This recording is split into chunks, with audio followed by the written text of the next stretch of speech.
주기도문 하심으로 새벽 기도회를 시작하겠습니다. 하늘에 계신 우리 아버지여, 이름이 거룩히 여김을 받으시오며 나라가 임하시오며 뜻이 하늘에서 이루어진 것 같이 땅에서도 이루어지이다. 오늘 우리에게 일용할 양식을 주시옵고 우리가 우리에게 죄 지은 자를 사하여 준 것 같이 우리 죄를 사하여 주시옵고 우리를 시험에 들게 하지 마시옵고 다만 악에서 구하시옵소서. 나라와 권세와 영광이 아버지께 영원히 있사옵나이다. 아멘. 찬송가 184장 함께 들으시겠습니다.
하나님 말씀 사도행전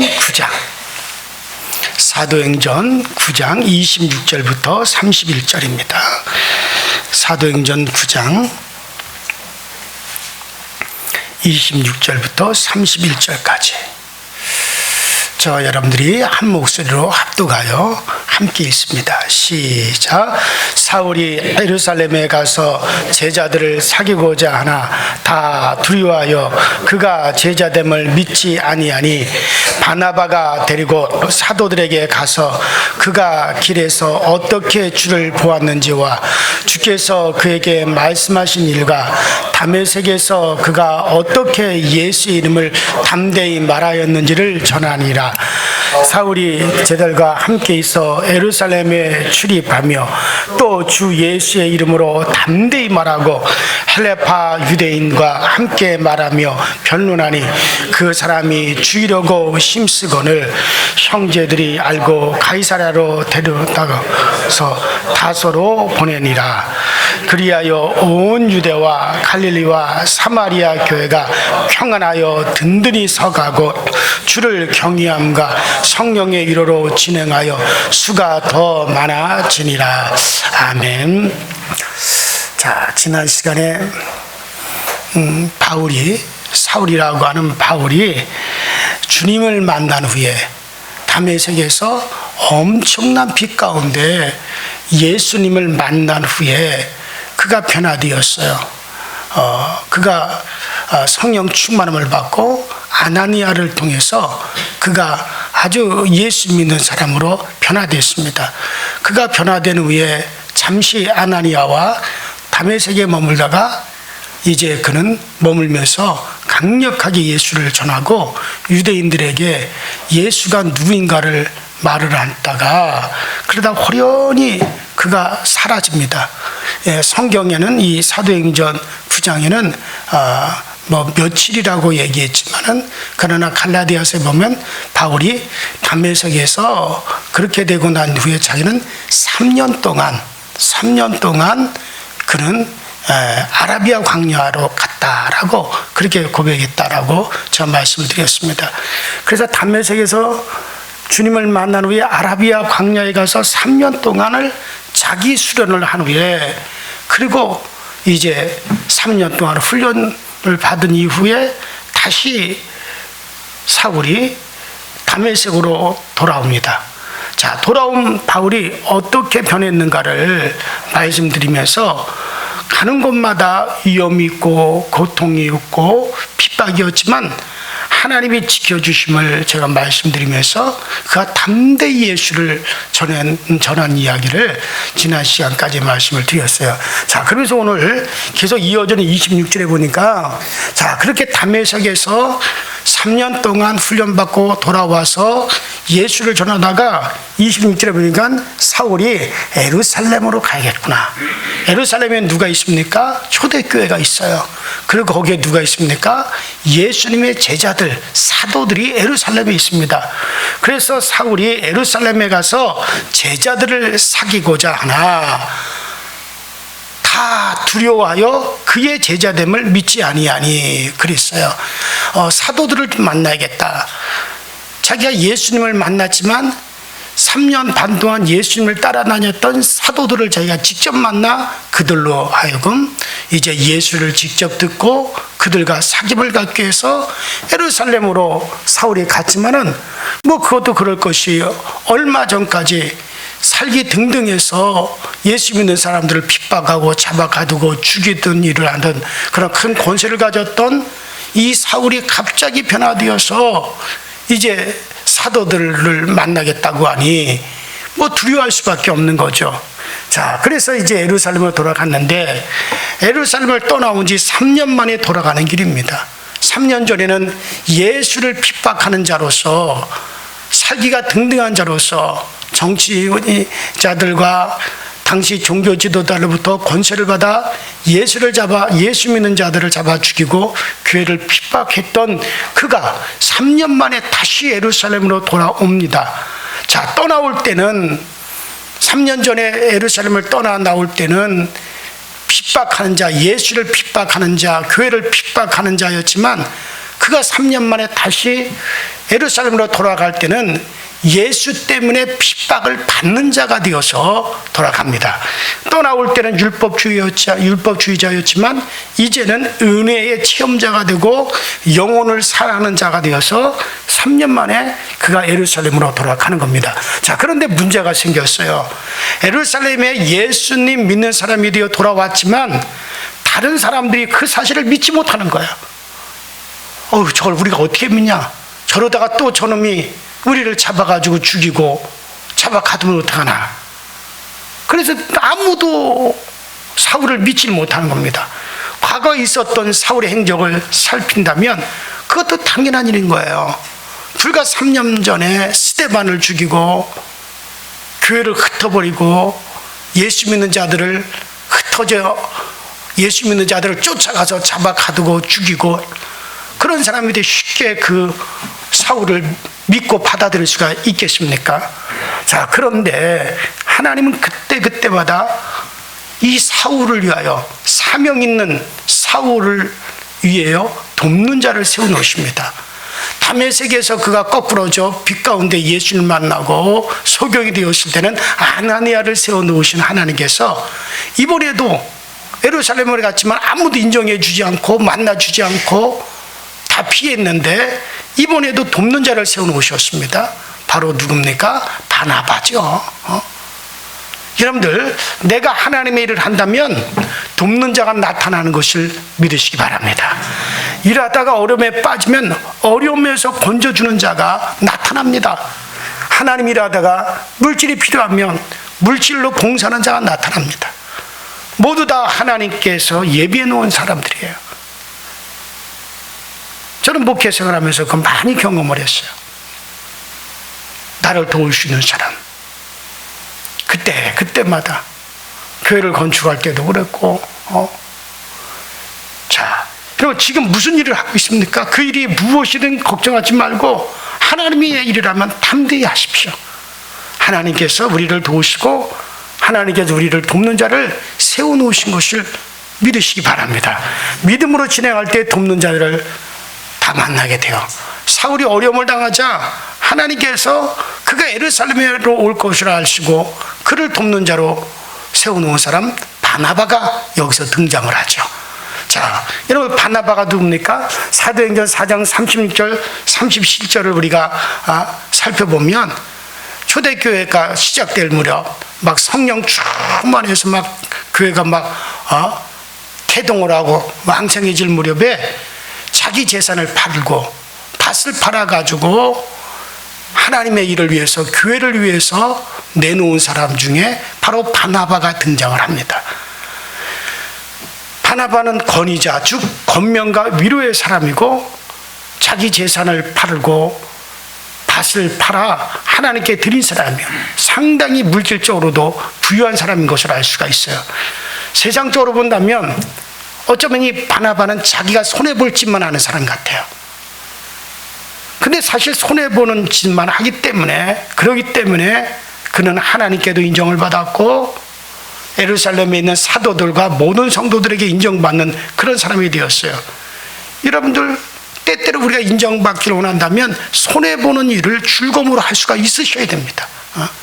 교회에서도 손해보는 일을 하는 사람이 있어요.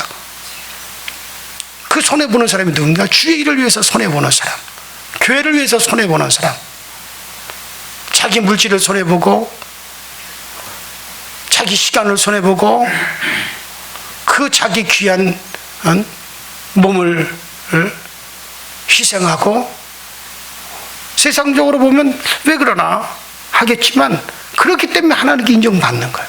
그렇기 때문에 목회자에게도 인정을 받는 거예요. 사람에게 인정을 받는 거예요. 바나바는 정말 어떻게 보면 그런 손해볼 짓만 해요. 그렇기 때문에 온 예루살렘 교회와 교인과 사도들이 정말 그를 인정을 했어요.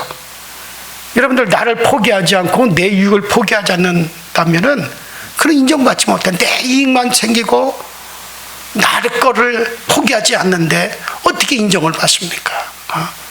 사실 지금도 바나바는 손해볼 짓을 하고 있는 거예요. 지금은 사울의 보증인 역할을 하고 있어요. 모든 사람들이 사울을 피합니다. 사도들도 사울을 지금 피하고 있습니다. 만나주질 않습니다. 그러나 바나바는 사울의 보증인 역할을 합니다. 아니다. 사도들에게도 아닙니다. 저 사울은 확실한 하나님의 사람이 되었습니다. 그가 어떻게 그가 예수를 증거했는지 내가 압니다. 그가 어떻게 변화받는지, 다메섹에서 어떻게 예수를 만났는지 내가 그것을 알고 내가 그를 보증합니다. 그러니까 사도들에게 인정받고 교회 인정받는 바나바가 사울을 보증하겠다고 사울을 데리고 가니까 사도들이 바나바를 인정하니 바나바가 보증하는 사울을 여러분들 인정하겠어요? 인정하지 않겠어요? 제 대답들을 안 하십니까? 인정하죠. 만에 하나라도 사울의 회심이 거짓이라면 바나바의 체면이 뭐가 되겠습니까? 왜 그래요? 이 바나바는 교회와 사도들의 인정을 받으니 그 인정받는 바나바가 소개한다면, 바나바가 그를 인정하고 바나바가 그를 데리고 왔다면, 바나바가 그를 적극적으로 변론하고 소개한다면 저 사울의 회심인 거는 맞아, 저 사울이 변화됐다는 건 맞는 말이야 하고 사도들이 그 사울을 받아들이는 거예요. 여러분, 목회자도 그렇잖아요. 교회에서 정말 내가 인정하는 장로님이, 목사님이 아무개, 그 사람은 정말 괜찮은 사람입니다. 집사로 세우셔도 됩니다. 권사로 세우셔도 됩니다. 그 사람 우리 교회에서 장로로 세워도 확실합니다. 목사가 그렇게 추천받아서 직분자를 세우는 거예요.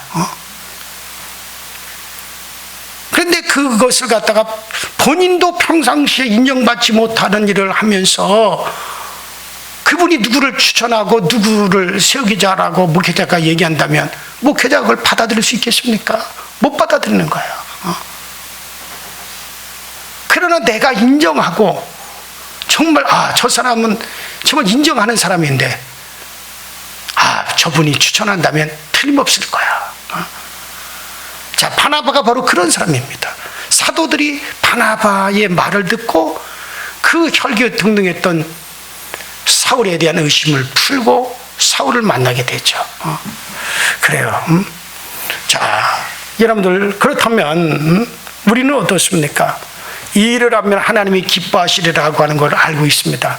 믿는 사람으로서 이 일을 해야 된다는 것도 알고 있습니다. 그러나 나에게 손해가 올 것 같으니 발을 빼고 그냥 보고만 있거나 아니면 모른 척합니다. 그래서 손해보는 사람은 늘 손해보고 이익 보는 사람은 늘 이익을 봐요. 전에는 교회에서 교회 청소는 교인들이 직접 했습니다. 하나님의 성전 우리가 직접 해야 된다 해서 큰 교회든지 작은 교회든지 교회 청소는 직접 했어요. 그래서 토요일이면 교회에 모여서 청소해야 된다는 건 모두가 다 잘 알고 있어요. 그래서 교인들이 모여서 청소를 하고 그렇게 했습니다. 그러나 절대로 하지 않는 분들이 있어요. 절대로 오지 않는 분들이 있어요. 그러니 하는 사람만 또 하고 또 하고 또 합니다. 그래서 늘 손해만 보는 것 같아요. 그렇지만 그건 진짜 손해가 아닙니다. 그 손해 때문에 하나님께 인정을 받고 목회자에게, 교우들에게 인정을 받고 교회 인정을 받는 거예요. 바나바는 사도들의 신뢰를, 그 사도들의 인정을 한 몸에 받고 있는 사람이었어요. 예루살렘 교회의 모든 교우들의 존경과 인정을 한 몸에 받는 사람이 바로 바나바였어요. 그래서 바나바가 청구하는 사람이라면, 바나바가 하는 말이라면 100% 믿을 수 있다는 거죠. 여러분들도 그렇게 믿음을 줄 수 있는 사람이 되시기를 바랍니다. 동시에 우리 교회 모든 교우들에게도, 목회자뿐만 아니라 교우들에게도 그렇게 믿음을 심어줄 수 있는 사람이 돼야 돼요. 목회자에게, 교우들에게 인정받는다면 하나님에도 인정받는다는 사실 아니겠습니까? 그래요. 또 29절에 29절에 보니까 또 예수의 이름으로 담대히 말하고 헬라파 유대인들과 함께 말하며 변론하니 그 사람들이 죽이려고 힘쓰거늘. 자, 사울이 담대하게 복음을 전할 수 있었던 것은 바나바의 역할이 컸습니다. 자, 사울이 이제 사도들과 서로 만나고 사도들과 교제를 하는 가운데 예루살렘에서도 힘있게 예루살렘에 들어가서도 힘있게 막 복음을 전하고 아주 담대하게 말을 합니다. 그러니까 예루살렘 사람들이, 제사장들이, 집권자들이, 정치적으로 집권자들이, 종교 지도자들이 깜짝 놀라는 거죠. 이야, 저 사울은 우리로부터 권세를 받아가지고 예수 믿는 자들을 핍박하고 잡아 가두고 죽였던 저 사울이, 그렇게 우리를 위해서 충성했던 저 사울이 어떻게 예수 믿는 자가 되었는고, 어떻게 예수를 전하는 자가 되었는고, 이야, 저놈이 저렇게 변하니까 이거 엄청나구나. 그러니까 안 되겠다. 저거 잡아 죽여야겠구나. 자, 그래요. 그런데 사울은 담대하게 복음을 전합니다.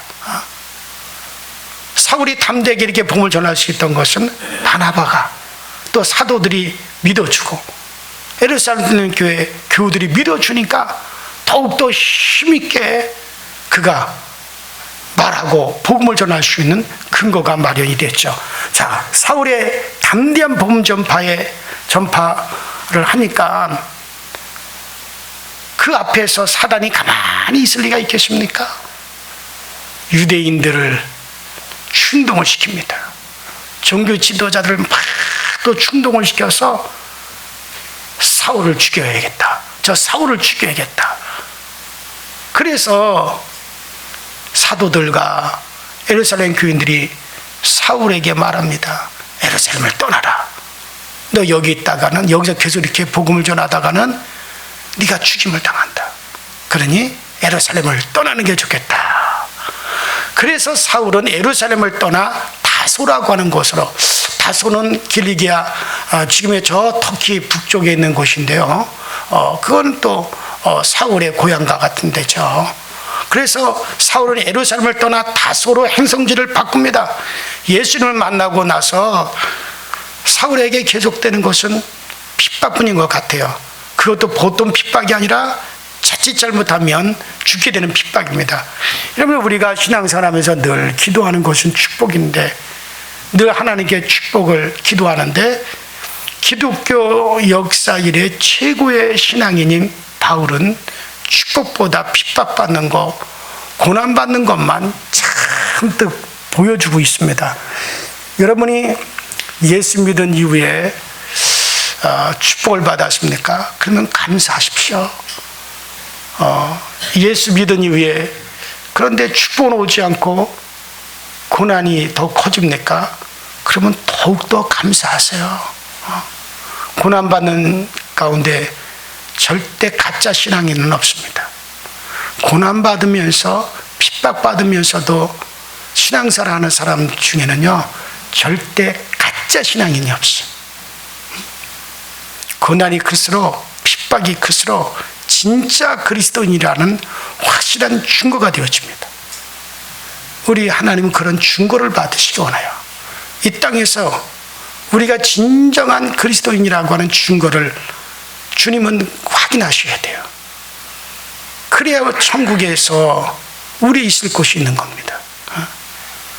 그런 여러분들, 내가 고난 중에서도 이 신앙에 흔들림이 없고, 고난 중에서도 내가 믿는 그리스도를 드러내고 그 그리스도의 인으로서 굳게 서 있다면, 그것이 틀림없다면 정말 감사하셔야 됩니다. 여러분들은 이미 진정한 그리스도인인 것이 입증이 된 겁니다. 저는 이렇게 생각해요. 고난이 크면 클수록 하나님께서 그를 크게 사용하신다고 믿어요. 군대 입대하여 훈련 받으면요, 일반 병사 받는 훈련과 하사관이 받는 훈련, 그리고 장교가 받는 훈련이 각각이 다 다릅니다. 높은 지휘관일수록 훈련의 강도가 높아집니다. 목사님과 성도들이 열심히 했음에도 불구하고 5년, 10년 교회가 부흥되지 않는 것은 어쩌면 하나님께서 귀하게 또 크게 사용하기 위해서 강도 높은 훈련을 시키는 과정인지도 몰라요. 전에 그 천호도에서 크게 교회를 이룬 명성교회 김삼환 목사님 얘기를 들었는데, 이분은 부목사로 일을 하는데 너무 설교를 못해가지고 부목사에서 쫓겨났어요. 그래서 내가 개척을 하자. 개척을 했는데도 3년 이내에 교인이 한 명도 없어요. 아무도 오질 않아요. 또 다른 데 가서 또 교회를 개척을 했어요. 그런데도 또 실패를 했어요. 또 교회를 개척을 했어요. 그런데도 또 실패를 했어요. 아, 나는 목회자로서 틀린 사람인가 보다. 계속 실패만 했어요. 그러다가 나는 인생의 막장인가 보다. 그리고 버스를 타고 이렇게 가다가 그 버스 종점에서 딱 내렸어요. 근데 그때 그곳이 한적한 곳이었어요. 사람들이 열심히 일하는 모습을 봤어요. 와, 그래. 이곳에서 또다시 한번 시작해보자. 그래서 시작한 것이 그때 당시 저 천호동 버스 종점 맨 마지막, 그때 당시 개발도 안 됐던데, 거기서 새벽종이 울렸네, 새아침이 왔네, 그 노래 들으면서 일하는 사람들과 함께 그곳에 있어 일을 하며 교회를 개척을 한 게예요. 그게 지금 장로교 최대 교회인 명성교회가 된 겁니다. 그분은 그렇게 얘기를 해요. 자기가 그렇게 실패만 하지 않았더라면 오늘의 명성교회도 없고 나도 없을 것이다. 그런 실패를 통해서 자기는 훈련을 받고 또 훈련을 받았다. 그런 얘기를 하시더라고요. 여러분들 신앙생활이 힘듭니까? 하나님의 특별한 계획이 있다는 것 또한 잊지 마십시오. 그런 여러분들, 실패는 우리를 연단을 하는 거예요. 어려움도 우리를 연단하는 거예요. 아유, 목사님 이제 내 나이가 얼만데요. 왜 우리는 그 나이만 생각합니까? 우리는 영겁의 세월을 살아가는 사람들이에요. 세계가 이 물질의 세계만 있는 게 아니잖아요. 영계의 세계, 헤아릴 수 없는 영계의 세계가 있어요. 그 영계의 세계는 우리가 아직 발도 디뎌놓지 않았어요. 이 대상을 거쳐 그 영계의 세계가 어떻게 펼쳐질지 성경에는 비유로 여러 가지가 나와요. 너희들도 나와 함께 왕권을 누리게 될 것이다. 어떤 사람은 어떤 곳을 다스릴 것이고, 너는 또 어디를 다스릴 것이고, 우리가 앞으로도 우리가 하나님에 의해서 사용되어지는 그 영의 세계는요, 어떻게 말로 다 할 수 없는 겁니다. 이 우주가 탁구공이라면 영계의 세계는 축구공보다도 클 거예요. 그런 세계가 우리를 위해서 기다리고 있는데 왜 자꾸 우리가 그 영원한 세계, 영계의 세계를 믿으면서도 왜 내 나이에다 한정을 시켜놓느냐는 얘기. 왜 우리의 흘러가는, 정말 잠깐 스쳤다가 지나가는 이 세월 속에만 다 거기다가만 쏟아놓고 나는 못한다, 나는 이제는 끌렸다, 그런 말을 왜 안 하냐는 얘기예요. 하나님은 앞으로 영원한 세월을 살아갈 우리에게 어떻게 우리를 쓰실지 모르는 겁니다. 그것은 상상을 초월하는 거야. 우리가 생각지 못하는 것을 예비하고 계시는 거예요. 그러니 최선을 다해서 우리는 정금과 같은 신앙인이 되시기를 바랍니다. 그것이 핍박을 통해서도 이루어지는 거예요. 훈련을 통해서 이루어지는 거예요. 자, 그리고 31절 보십시다. 자, 그리하여 온 유대와 갈릴리와 사마리아 교회가 평안하여 든든히 서가고 주를 경외함과 성령의 위로로 진행하여 수가 더 많아졌다는 거예요. 그래야, 여기서 참 중요한 게 그리하여 교회가 든든해지고 부흥되었다는 거죠. 자, 그러면 여기서 그리하여가 무슨 의미입니까? 자, 그리하여 31절 이전에 나타난 모든 내용을 말을 하고 있는데, 자, 가깝게는요, 오늘 살핀 내용부터 멀리는 사울의 회심, 빌립의 사건, 예루살렘 교회의 핍박, 스데반의 사건, 아나니아와 삽벨의 사건, 등등등 이 모든 것이 다 포함된다 할 수 있죠.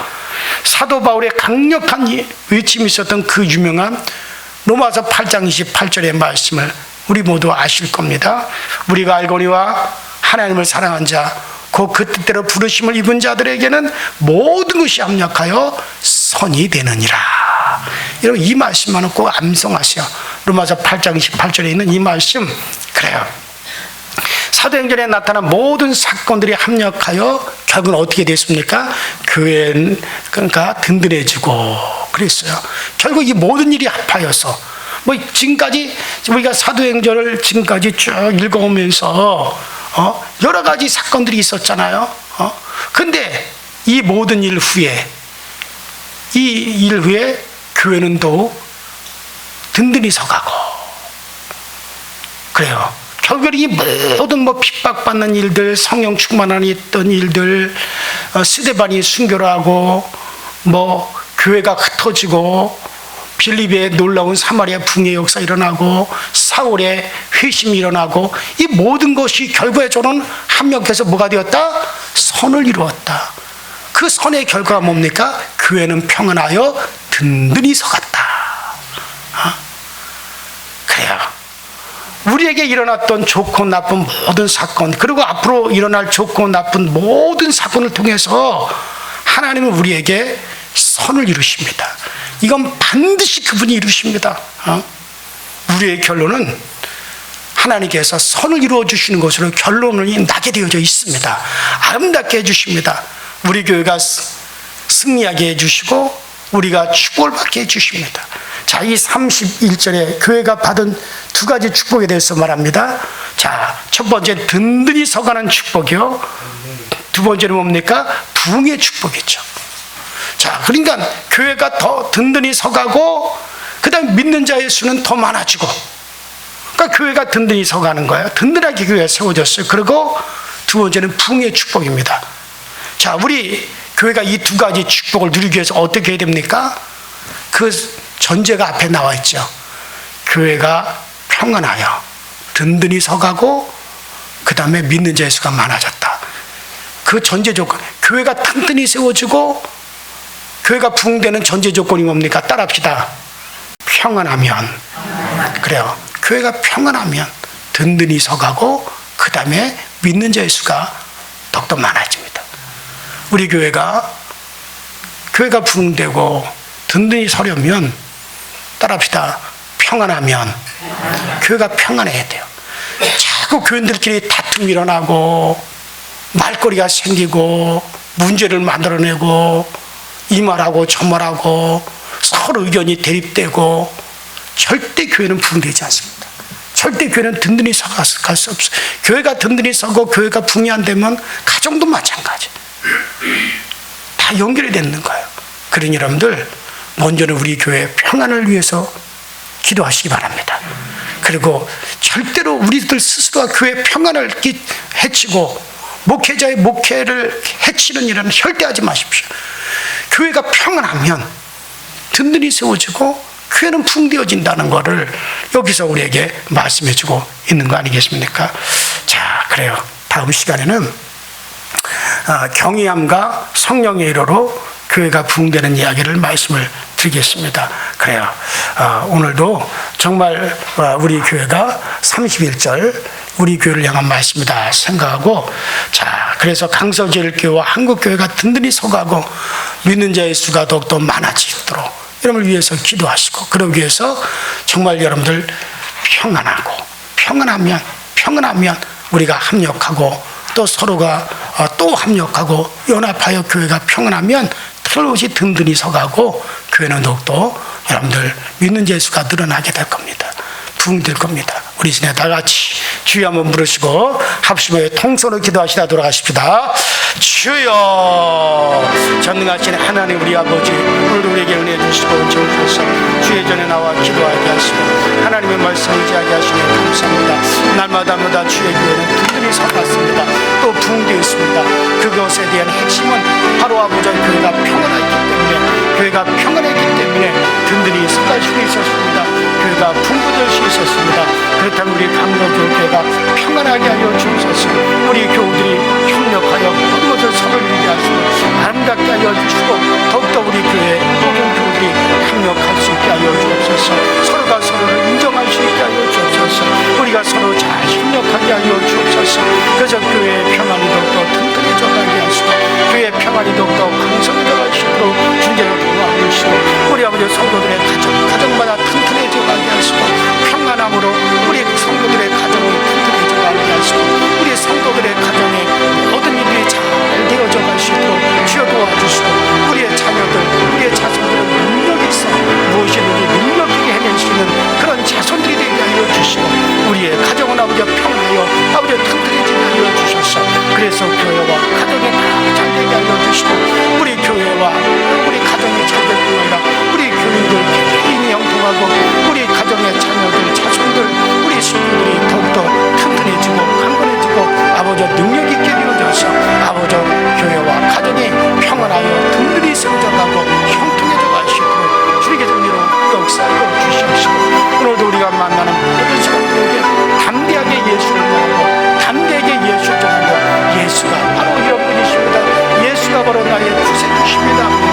예수는 나의 구세주시요 예수는 나의